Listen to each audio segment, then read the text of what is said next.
My name is Aurora. I am 28 years old. My story is not a happy story at the beginning. But please, stay with me. It gets better. I promise. 5 years ago, I thought my life was perfect. I lived in a small, sunny apartment with my boyfriend, Liam. We were happy. Or I thought we were happy. Liam was my world. He was funny. He had kind eyes. He made me feel safe. We met in a little coffee shop where I used to work. He came in every day for a year. Finally, he asked me for my name. After that, we were always together. Our life was simple. We had a routine. In the morning, he always made the coffee. He knew just how I liked it. A little milk, no sugar. We would sit by the window and drink our coffee. We talked about our day, or we just sat in comfortable silence. In the evenings, we cooked dinner together. We watched old movies. He would hold my hand. His hand was warm and strong. I felt like nothing bad could ever happen to me when he was there. Our apartment was small, but it was our home. It was filled with our things, our books on the shelves, our pictures on the wall. There was one picture I loved the most. It was from a trip to the beach. We were both smiling. The sun was shining on our faces. We looked so happy. Really, truly happy. I thought that picture was forever. I thought our love was forever. I remember our last anniversary. It was just a few weeks before everything changed. He took me to a nice Italian restaurant. We ate pasta and drank a little bit of wine. He looked at me across the table. His eyes were so serious. He said, "Aurora, I love you more than anything." I believed him. Why would I not believe him? My heart felt so full. I smiled and said, "I love you too, Liam." We walked home that night holding hands. The city lights were bright. Everything felt magical. I had no idea it was all about to end. Then came that day. A normal Thursday. The sun was shining. The birds were singing. I remember everything about that morning. He made the coffee, just like always. He kissed me goodbye before he left for his job. He worked in an office downtown. I worked at a little bookstore not far from our apartment. "Have a good day," he said. "You too," I replied. His last words to me were so normal, so simple. I went to work. The day was busy. I helped customers find books. I stacked shelves. I love my job. I love being around stories. At lunchtime, I sent him a text message, just a little heart emoji. He usually replied right away. But that day, he didn't. I didn't think much of it. Maybe he was in a meeting. Maybe he was busy. I finished work at 5 o'clock. I walked home. I was a little tired, but I was happy. I was thinking about what to make for dinner. Maybe we could order a pizza. I opened the door to our apartment. "I'm home," I called out. Usually, I would hear music playing, or the sound of the TV, but there was only silence. A deep, heavy silence. It felt wrong. I walked into the living room. Everything looked the same. The books were on the shelf. Our picture was on the wall. But the room felt empty. Cold. Liam, I called again. No answer. My heart started to beat a little faster. I walked into our bedroom. And that's when I saw it. That's when my world fell apart. His side of the closet was open, and it was half empty. His favorite shirts were gone. His work suits were gone. His shoes were gone. I stood there, frozen. I couldn't understand what I was seeing. Maybe he took some clothes to the dry cleaner. That was my first thought. A silly, hopeful thought. Then I went into the bathroom. His toothbrush was gone. His razor was gone.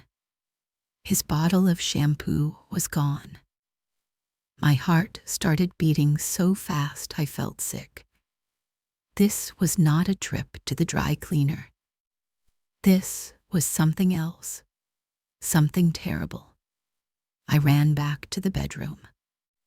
I looked at the small table next to our bed. The picture of us at the beach was there, but it was turned face down. I picked it up. My hands were shaking. Seeing our happy faces felt like a punch in the stomach. Why would he turn it down? My mind was racing. I grabbed my phone. I called his number. It rang once, then went straight to voicemail. The person you are calling is not available. Please leave a message. His phone was off. Liam's phone was never off. Never. I called again. And again. And again. The same message every time. Panic set in. A cold, terrifying panic. I sat on the edge of the bed we shared. It felt huge now. I looked around the room. It was our room, but it didn't feel like mine anymore. It felt like a stranger's room. He was gone. He had left. He left without a word. No note. No call. No text message. Nothing. Just an empty closet and a picture turned face down. Why? The word echoed in the silent room. Why? Why? Why? The first night was the worst night of my life. I didn't sleep. I just sat on the sofa, staring at the front door. I kept thinking he would walk in. He would say it was all a big joke, a mistake. He would smile his kind smile and hold me. But the door never opened. The silence was my only company. The next morning, the sun came up. It felt wrong. How could the sun shine when my world was so dark? I called his phone again. Straight to voicemail. I looked at my own phone. No missed calls. No messages. Nothing. It was real. He was really gone. I had to do something. I couldn't just sit there. I called his best friend, Mark. They had been friends since they were kids. Mark would know something. He had to. My voice was shaking when he answered. Mark, it's Aurora. Have you seen Liam? I can't find him. His phone is off. There was a long pause on the other end of the line. What do you mean you can't find him? Mark asked. He sounded genuinely surprised. He left, Mark. His clothes are gone. He's just gone. I don't know what to say, Aurora, Mark said. I haven't talked to him since Tuesday. He seemed fine then. I'll try to call him. If I hear anything, I will let you know immediately. I promise. He sounded worried. I believed him. But it didn't help. He didn't know anything. My next call was even harder. I called his mother. She lived in a small town a few hours away. She was always so kind to me. She loved her son so much. I didn't want to scare her, but I had to know. "Hello, Mrs. Davis," I said, trying to keep my voice steady. "It's Aurora. I was just wondering, have you heard from Liam today?" "No, dear, I haven't," she said. Her voice was warm and friendly. "Is everything all right?" I couldn't hold it in anymore. I started to cry. "He's gone," I sobbed into the phone. "I came home yesterday and he was gone. His things are gone. I don't know where he is." His mother was silent for a moment. Then I heard her take a shaky breath. "Oh, my dear," she said softly. "Oh, my sweet boy. What has he done?" She started to cry too. We cried together on the phone. A mother and a girlfriend, both left behind, both heartbroken. She didn't know where he was either. The days that followed were a blur of pain and confusion. I didn't eat. I couldn't sleep. The apartment felt like a prison. Every object was a memory. The blue coffee mug he always used. The worn-out armchair where he sat to read. The blanket we shared on the sofa. Everything screamed his name. Everything reminded me of what I had lost. I had to go back to work. I needed the money. I needed the distraction. But it was so hard. My boss, Mrs. Gable, is a kind old woman with white hair. She saw my red eyes and pale face. "Aurora, dear, are you all right?" she asked gently. I just shook my head. I couldn't speak. I just cried. She gave me a hug. A real, warm hug. "Take some time," she said. "Go home. We will manage here." Her kindness made me cry even more. I spent the next week just existing, walking around the empty apartment like a ghost. I replayed every conversation in my head, every moment. Was there a sign? Did I miss something? He said he loved me. Did he lie? Was our whole life a lie? The questions had no answers, and the not knowing was the worst kind of torture. A month passed, then two. The seasons started to change. Summer turned into autumn. The leaves on the trees outside our window turned yellow and red. I used to love autumn.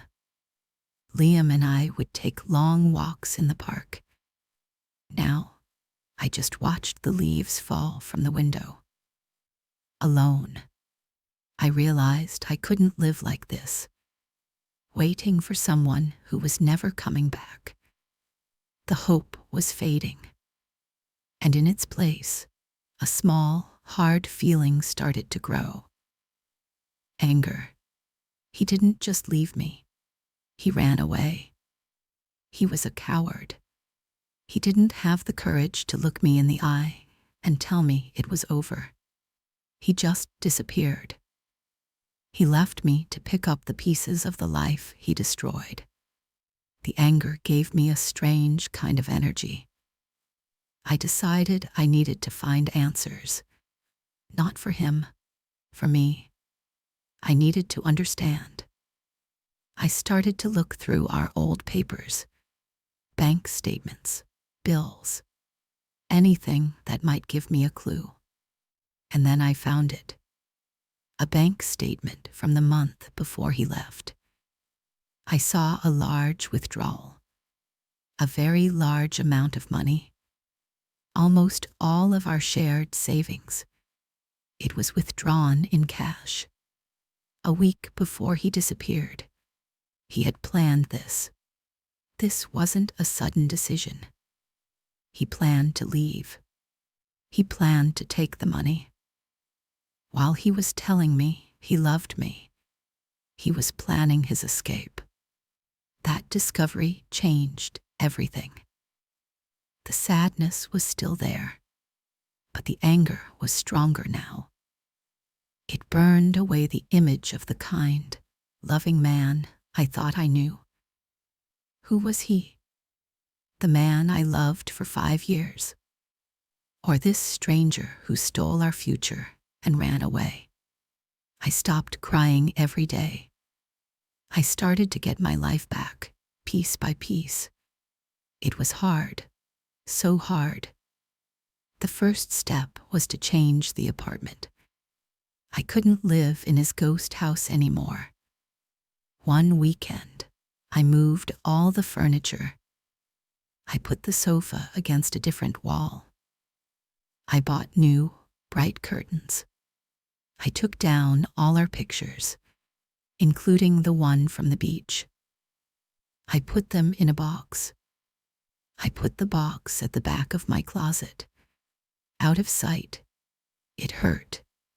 Every picture was a stab in my heart, but it was a necessary pain. I started to pack up his things, the few clothes he had left behind, the books he was reading, his old guitar in the corner. I put everything in boxes. Mark, his friend, came to help me. He looked sad. "I still don't understand, Aurora," he said, holding one of Liam's old sweaters. He never said anything. He was my best friend. "I don't think we knew him at all, Mark," I said. My voice was cold, but it felt true. The apartment started to feel a little more like mine. It was still quiet, but it was a different kind of quiet. It was my quiet, not his empty silence. I started cooking for myself again. I started reading books for pleasure, not just for work. I would take long walks after work, by myself. At first, it was lonely. But slowly, I started to enjoy my own company. Healing is not a straight line. There were bad days, days when the sadness came back like a big wave. I would see a couple holding hands on the street, and my heart would ache. I would hear a song on the radio that we both loved, and tears would fill my eyes. On those days, I let myself be sad. I learned that it's okay to not be okay sometimes. It's okay to miss someone, even if they hurt you. One day, a letter came in the mail. My heart jumped. For a second, I thought it was from him. But the handwriting was different. It was from his mother. I opened it with trembling hands. It was a short note. "Dear Aurora," it said, "I think about you often. I hope you are doing okay. I don't know where my son is, or why he did what he did. There is no excuse for it. You did not deserve this. Please take care of yourself. With love, Alina Davis." I read the note again and again. Tears streamed down my face, but they were not tears of sadness. They were tears of, I don't know, relief maybe. Someone understood. Someone saw my pain. Her simple, kind words helped to heal a small part of my broken heart. It has been a year now. I never heard from Liam again. I don't know where he is. I don't know why he left. Maybe he found a new life. Maybe he was in trouble. I have learned to accept that I will probably never know the full story. The why belongs to him. It's his secret. And I have realized that my story is not about him anymore. It's about me. It's about a woman who thought her world was over. A woman who was lost and broken. But she found her way back. She found her own strength. My life is different now. I still live in the same apartment, but it's my home now. It's filled with my things, my colors, my peace. I still work at the bookstore. Mrs. Gable says I smile more now, and I think she's right. I still have bad days sometimes. The scar on my heart is still there, but it doesn't hurt all the time. It's just a part of my story, a reminder of what I survived. I am not the same Aurora I was a year ago. I am stronger. I am more careful with my heart. But I am not closed off. I believe in love. But now, I know that the most important love is the love you have for yourself. He left without a word, but his silence taught me something. It taught me that I am enough. I can be happy on my own. I can build my own life, a life that is true, a life that is mine. If you are listening to this and someone has hurt you, someone has left you in the dark, please know this. You are not broken. You are not alone. The pain feels big now. It feels like it will last forever. But it won't. Be kind to yourself. Take it one day at a time. One small step at a time. You are so much stronger than you think. You can heal. You can build a new life. You can do this too. Keep going.